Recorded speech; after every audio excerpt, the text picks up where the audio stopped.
Attendees are in listen-only mode. Hello, everyone, and welcome to today's NAA iSeries webinar. I'm Curtis Kitchen, the Director of Communications for the National Auctioneers Association. I'd like to thank you for joining us for today's newest iSeries installment. iSeries is a free informational webinar series produced by the NAA in order to share auction industry knowledge and insight with NAA members and the general public. We are excited to present today's topic on how to maximize your non-sale revenue, but before we do, we want to share a little more with you about NAA. Headquartered in Overland Park, Kansas, NAA is the world's largest association dedicated to auction professionals and represents the interest of thousands of auction professionals in the United States and across the world. NAA is dedicated to providing educational programming and resources to help members advance themselves professionally. The NAA's mission is to provide critical resources to auction professionals that will enhance their skills and successes. And its vision is that NAA members are the preferred auction professional used in the marketplace. Among resources provided is the iSeries, and today's session will be presented by Sara Adams. Sara has been working with Adams Auctioneers and Appraisers since 2009 and filled a full-time position in 2013 upon receiving her BFA. Additionally, she is a contract auctioneer who currently works with two benefit auction companies in the Midwest and New York. She has a lifetime of knowledge in the field of auctioneering and appraisals, with her utmost passion being in the fields of fine art and benefit auctions. Her education and accolades are substantial and include some of the finer auctioneer education, including her current enrollment and participation in the NAA Certified Auctioneers Institute designation program. She expects to complete the CAI in 2019. Also, Sara sits on the executive board for the Massachusetts Auctioneers Association, and we are pleased to be joined by Sara today. Before the presentation begins, please note that you may take part in the conversation. Type and submit your questions at any time during the presentation, and we'll get to as many of them as we can during our brief Q&A period.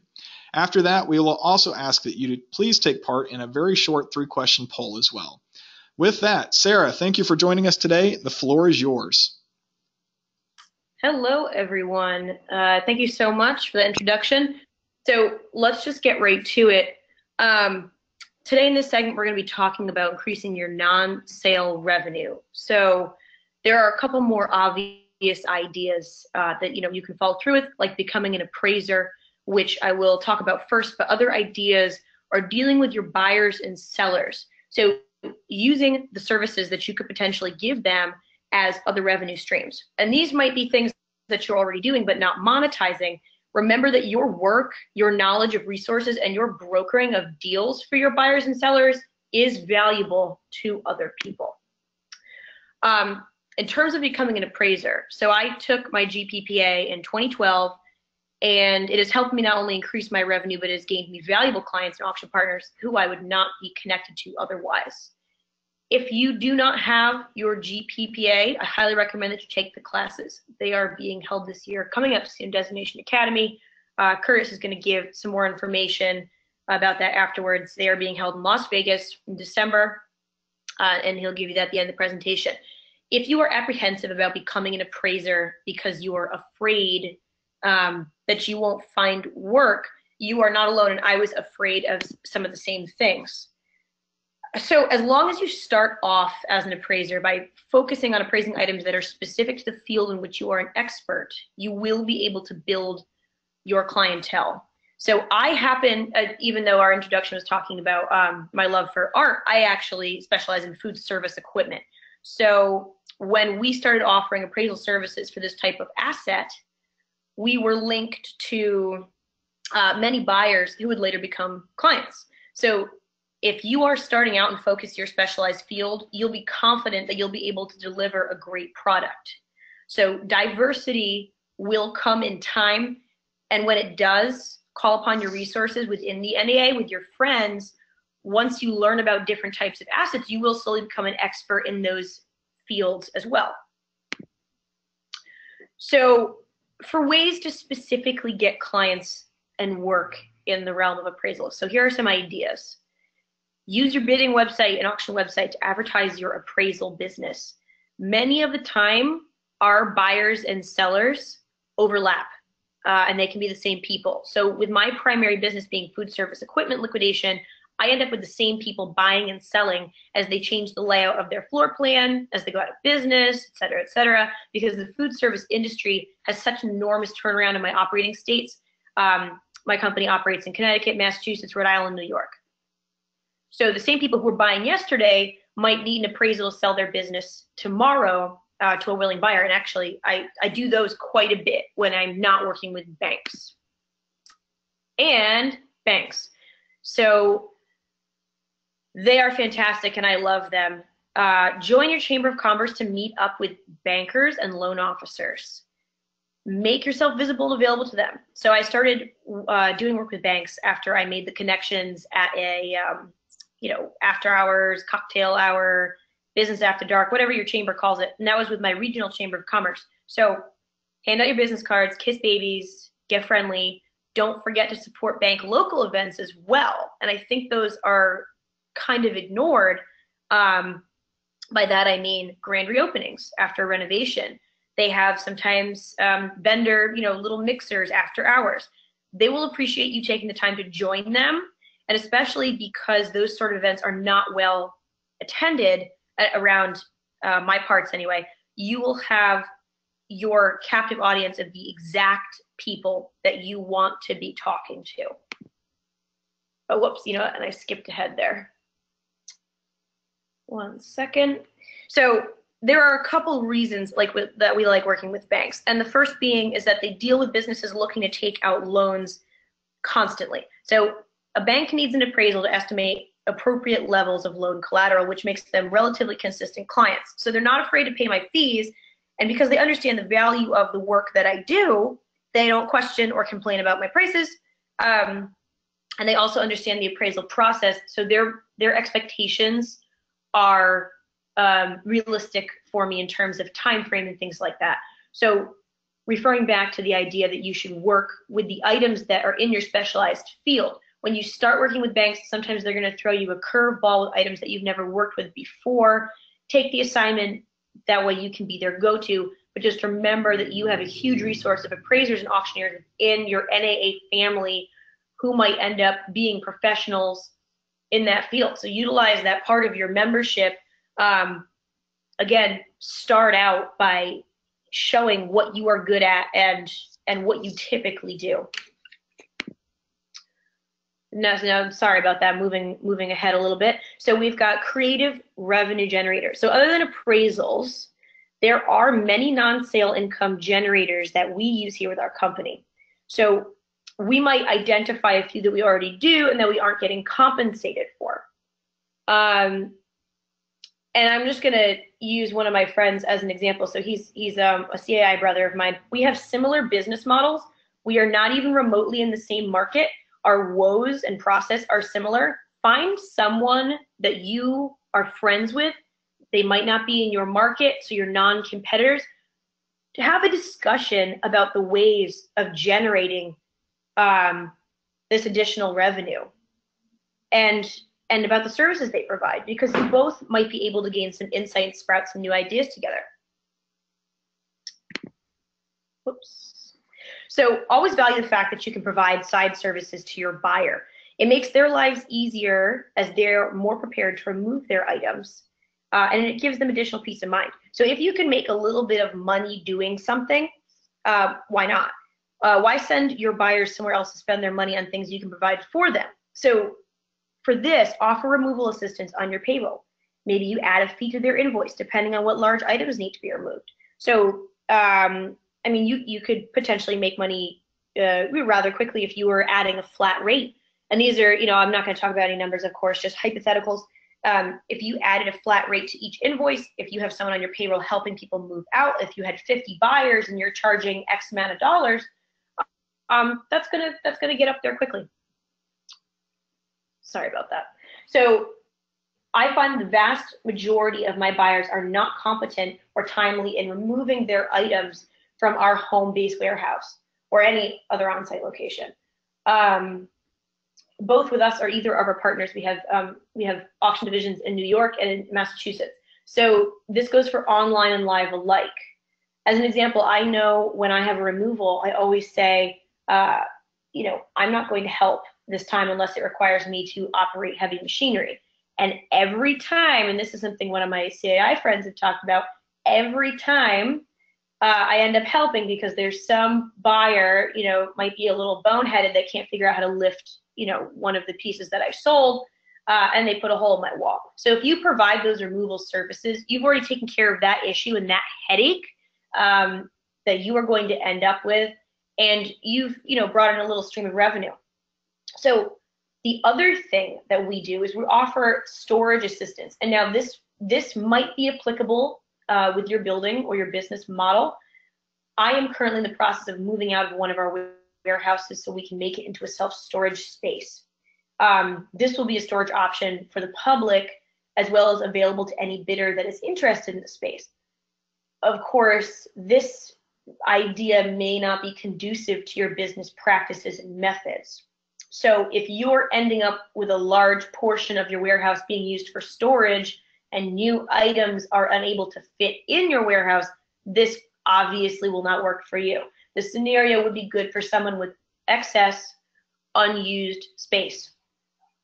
So the other thing that we started doing is offering buyers to be able to purchase things that better prepare them. And this might seem so simplistic, but it's amazing what people don't show up with. Ratchet straps, tie downs, simple gloves, hand truck, and dolly rental. You can easily buy these things in bulk and sell them or rent them for a profit at your site, whether you're at a home site or you are off-site. Not only are you providing value to your buyer who just came unprepared and now has to drive the 7 miles away to the nearest Lowe's, but you're also saving your own time because you'd be waiting for them during the removal process, because I know we all say, noon sharp, and we don't actually follow that. I have seen people buy 4K worth of large equipment loaded into a 24-foot truck with no tie-down straps, and it's a terrifying thought. So they asked those particular people if I had any of Ratchet straps for sale. I did not at the time, but if I had, they would have felt a lot more comfortable moving the items, which would have also led to a better buyer experience, even though, yes, they did put themselves in that position in the first place. So some companies partner with U-Haul and Penske to have trucks ready to rent. So this is just another way to make that extra revenue. So creation of having the trucks readily available, that might be a side business, but you could definitely hire someone to run that. If that's not a whole other side business you're willing to get into, or if there isn't enough constant flow, because of course that matters as well, consider working with a truck rental company nearby to get compensated for their referral business. So this is just getting the money for those referrals. So if you have a constant or semi-constant stream of buyers who are woefully unprepared, who are, don't have a truck or show up with a minivan or whatever to take out something huge, they might really appreciate this being available. And it's good to think about your first-time buyer as well. They might not know what to do. You are their solution. You're the one-stop solution. This goes back to what I was talking about before. If you can provide this, and you're not sending them somewhere else to go get this stuff, it's making their experience a lot better. And back to the referral, any truck rental company is going to be happy to get that referral business from you. Very happy. So offer broker and delivery and removal services. So I have a serial bidder. I call him my serial bidder that buys the most expensive equipment that I have. In every auction, every single time he participates in the auction, and our auctions are predominantly online, I have not seen this man in months, and he's absurdly impossible to get a hold of. He has 5 different restaurants, 3 food trucks, or so on. I don't know exactly what he has. So we've worked it out where whatever he buys, I know that we will be removing it from wherever it is. I charge his credit card the delivery, charges the invoice, send it on a truck on a Saturday to any of his locations, where we take it off the truck and put it in storage. I don't need to call him. I don't text him. I just take care of it. I wouldn't be able to get him anyway. So a year ago, when I hadn't figured this out, I'd rip my hair out in frustration because I was grappling with the feelings of I don't want him to bid because removals are impossible. And the other side of that coin was I love when he bids because he pays good prices and he's not afraid to pay those prices. So I wasn't willing to lose him. And I was sick of looking at the pile that was accumulating in my warehouse of his stuff. So I texted him the charge and sent the items, and I told him, I didn't ask, that we would just do it this way from now on. And you know what? He was actually really grateful. So I would also like to point out, and this goes back to your appraisal work, I would like to point out that he then hired me to do an appraisal for a business that he did purchase, because he, again, he's a serial restaurateur. So that just goes to show that revolving door with client, buyer, seller relationship. So continuing with the idea of delivery and brokering. So no one wants to move, they don't have to. Humans are inherently lazy by nature. And if we are offering delivery or referring it out, you better believe that we are getting compensated from the company that we're referring to if we're not doing our own delivery. And by setting this up for your buyer, you're making their job of moving the items so much easier. So my sellers, my contract says that all items must be in good, clean, working condition to be sold at our auction. If I have a single item coming from a seller as a consignment, I can be really picky about what condition it's in, and I can afford to refuse it. Alternatively, if I have an entire hospital coming in, there is a chance that some of the items need work or aren't clean from being in storage. I'm talking hospital cafeteria, not hospital like diseased items. Obviously, we wouldn't accept that. So know your sellers, know your seller profiles and where your seller fits into, how much level of involvement they're going to be able to have with you. I'm not going to bother my hospital client or my casino client with picking and choosing certain items to take or refuse. That single item consigner, I can be a lot pickier with. Part of the reason why that casino client, why the hospital client want to work with me is that I take care of all the issues that may arise with their equipment. So instead, I've added it into my contracts that if anything needs repair, which is typically for us refers to refrigeration because it is so fickle, we have it fixed by our on-staff refrigeration repair department. We provide this service because, this fixing of refrigeration. There's some things we will fix, like ovens if it's missing a knob, or simple stuff like that. It instills buyer confidence that our refrigeration, as fickle as it is, has undergone testing, and it increases the level of buyer trust in our name. And it's also an extra stream of revenue, and we were going to do it anyway. Cleaning fees, that's a similar matter. If something does not photograph well because it's filthy, we charge a fee for cleaning by my staff. So while it's not a ton of money to be made after paying our help, it still keeps the wheel turning. And it also, it has a dual purpose. It also becomes an incentive for our seller to bring us good, clean working items, because they don't want to be charged any more than they already are at the end of the day, because they want that bigger pay. So this is a breakdown of how to even more clearly define the fees and revenue streams you're getting in your contracts. Please remember that everything you do is worth being paid for. So I had used this slide in, we did personal and commercial assets at Conference and Show this year. These are some of the ideas that you can use maybe in your contracts, or just, during your day-to-day operations, things that you should be getting paid for. And folks, that concludes it all. Curtis, you want to take it back? Sure, no problem. Thank you, Sarah, for that presentation. At this time, as we mentioned earlier, we will now open the floor to our iSeries attendees who may have questions. If you have not done so already, you can submit your question and we will do our best to get to as many of them as we can. Sarah, first question is, of all of the services that you mentioned, how do you pitch these side tools and services to a client? And the follow-up to that is, how do you manage someone who might come in the door or sit down at the table with you and expect that those services would be part of the deal and not an additional service? I don't. I don't. If they don't want to, I have a responsibility to my buyer and my seller. Because our contract says good, clean, working condition, if they don't want to play in my playground, then they don't play in my playground, essentially. That's pretty much it. I don't think anyone has ever questioned, because I do have that luxury of having that revolving door. My seller is probably also someone that has purchased, and they want the stuff that they're buying to work and be clean and everything else. So typically I don't get a lot of kickback. Okay. Second question here is then, and I think you just alluded to this a little bit, but is there a general response that you've seen or noticed among folks that you've had these services available to? Are good, bad, and different? Do they seem to catch on to what you're doing here and like what you're offering?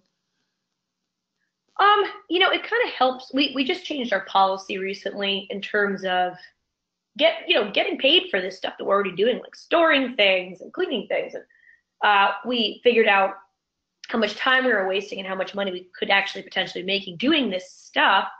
I'm sorry, what was the question again? Can you repeat that? Sure. Yeah. Just folks want to know, in general, when you've talked about these services or had these services used by your clients, are good, bad, and different? What's the general reaction been to you being able to offer these?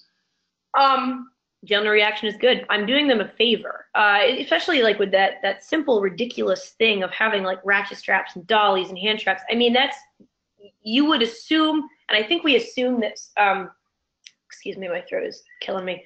I think we assume this being in the industry, that people know what they're doing and that they know how to pick up heavy stuff from an auction or how to participate in an auction. I think we over assume that, and I think that most people don't know what to do with an auction. So if I have that stuff and I've got ratchet straps, some people come prepared, a lot of folks don't. And so they're appreciative and they don't know any other way. They didn't know what, they kind of came empty-handed with zero preconceived notions. They probably should have done some homework, but they just kind of come empty-handed. So they're just grateful for the opportunity to be able to get gloves, from whatever 10-pack I bought, so that way they don't rip up their hands trying to get this impossible piece into the back of a pickup truck.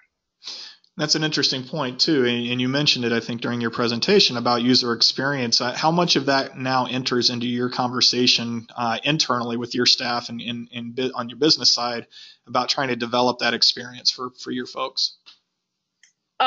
We have an incredible amount of people that will come to us and say, "Wow, you guys are great. We love working with you guys. We love buying from you guys. You always take care of us."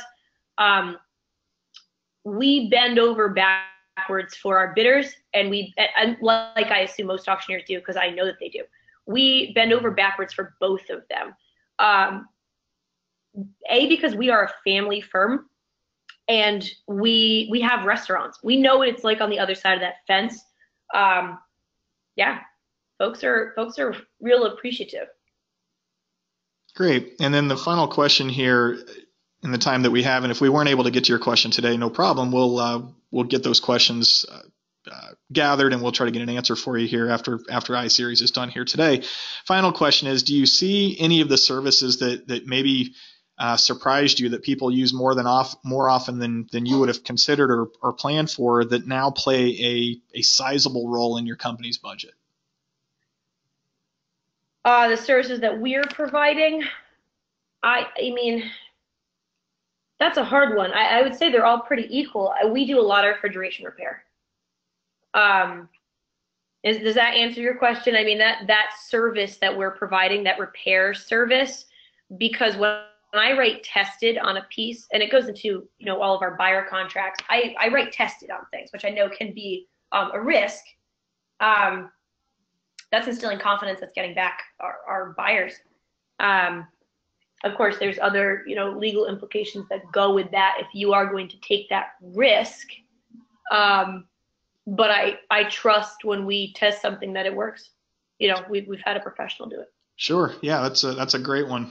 Thank you for that answer, and thank you to everyone for your questions. That wraps up today's Q&A portion of today's event. Again, we do apologize if we weren't able to get to your question here today.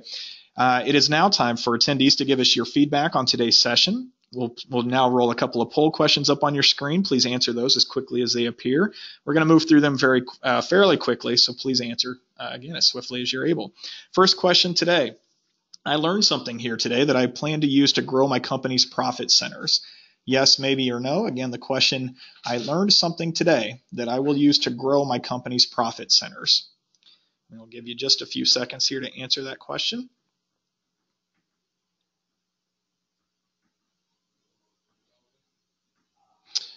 Okay, and then the second question out of 3. On a scale of 1 to 5, with 5 being the highest score and 1 being the lowest, how would you rate today's iSeries presentation? 5 being the best or the highest score, 1 being the lowest. Again, on the question, on a scale of 1 to 5, how would you rate today's iSeries presentation? And again, we'll give you just a few seconds to complete that question.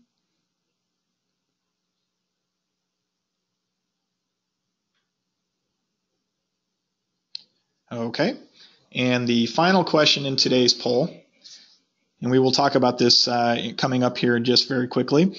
I plan to attend the Personal and Commercial Assets Summit, the PCA Summit, and we will talk about that being in February. Again, and for those who may not know, that's one of our communities of practice with NAA. But if you are part of the PCA community of practice and or you have business interest in this area, I plan to attend the Personal and Commercial Assets Summit in February. Yes, maybe, or no.